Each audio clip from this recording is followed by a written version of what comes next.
A show of NATO's strength and unity in the skies. A flypast featuring British, Italian, US and Romanian fighters.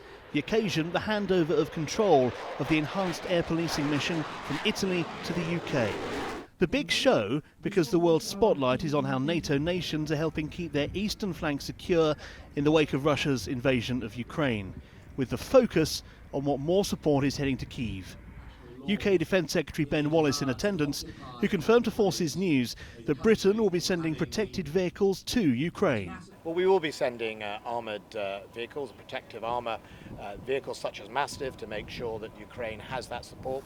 The enhanced air policing mission's been flying here since the 2014 annexation of Crimea, which is the other side of the Black Sea, and just north of here, the border with Ukraine. Romania's location means that Russian military planes are operating close by, and sometimes NATO scrambles to see what they're up to. That's happened 4 times in the last fortnight alone, but on each occasion the Russian planes stayed in their own airspace and the NATO jets returned to Romania. Well, a little further along the coast from here, world leaders, including the British Prime Minister and the French President, gathered at the site of what will become a new memorial for all who perished during the campaign. James Hurst reports.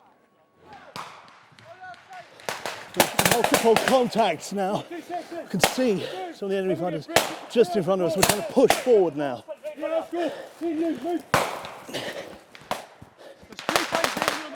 We're following the left flank of Delta Company, who are making excellent progress.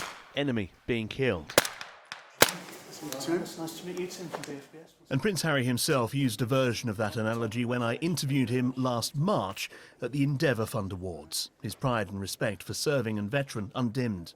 As I always say, once served, always serving. Despite the fact he's now wearing uniform, it's still in there. And that's that spark that I believe that you're talking about.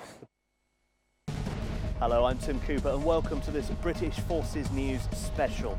We're in Portsmouth on the day that HMS Queen Elizabeth came home. It's such a simple concept, mounting a camera on the gun barrel to get that forward visibility. I gather the Danes were the first to try it in Afghanistan using a sports utility camera on their Leopard tanks. That's modern technology, but the paint job on this Challenger harks back to a different time. It's called Berlin Brigade Camo. Marchwood Military Port is a sea mounting centre. It's where you get the equipment from the land onto ships. The experts said it would take up to 2 weeks to load the task force to head to the Falkland Islands in 1982. It was done here in just 3 days. Equipment came from across the country by road. And also by rail. The tracks are still here at Marchwood. The trains would have come in and straight down the pier where the waiting Royal Fleet auxiliary vessels will be loaded. Everyone remembers the 3 days leading to April the 5th, 1982 as being frenetic.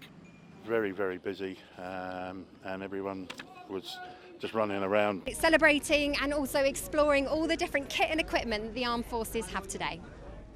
Ali Gibson, down on the parade route, thank you very much indeed for that update. And I'm joined now on the Forces TV stage, live by the Secretary of State for Defence, Sir Michael Fallon. So Michael, that was a tremendous show, wasn't it, today? A tremendous parade, and good to see the RAF in the sky. And a great turnout too. And despite telling Northamptonshire Police she had no plans to leave the UK, Mrs Sakoulas claimed diplomatic immunity under the 1961 Vienna Convention and returned to the States. A year on, I asked Harry's parents how they feel towards Mrs Sakoulas, who has been charged by the Crown Prosecution Service with causing death by dangerous driving. We don't have enough reasons to hate a woman we've never met. No, and we don't know the full story. So we keep an open mind. Keep an open mind. We're disappointed that a human being would feel leaving would be acceptable. I've got to ask, what would Harry think of you? He'd be immensely proud of Team Harry. Immensely proud, But the thing is, he wouldn't have expected anything less. And you're actually getting to see the oldest parts of the ship that people have never seen before. I mean, literally never seen and never got down here. You see her incredible keel, which was laid down in 1759, as the backbone of the ship, around which the ship was built, really. So you see the original elm and copper.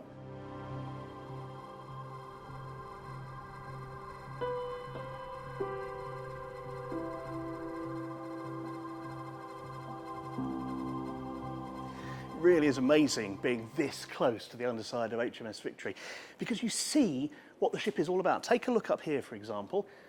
See the fluffy stuff hanging down? That's called caulking. That was wedged between the boards of the ship with tar to make a watertight seal. And you can really see how that fitted together, being so close to it. Come over here now. And up here we have two very different sorts of wood. Rougher, older wood at the top, newer wood at the bottom. The reason for that is a Luftwaffe bomb was dropped on the dockyard, skittered down the side of the dock here, exploded, causing this damage. Visitors will be able to experience HMS Victory as never before when the historic dockyard reopens later this month. I hope you've enjoyed our programme. We're back at 5:30 with a special British Forces news, but until then, from me and the team, bye for now.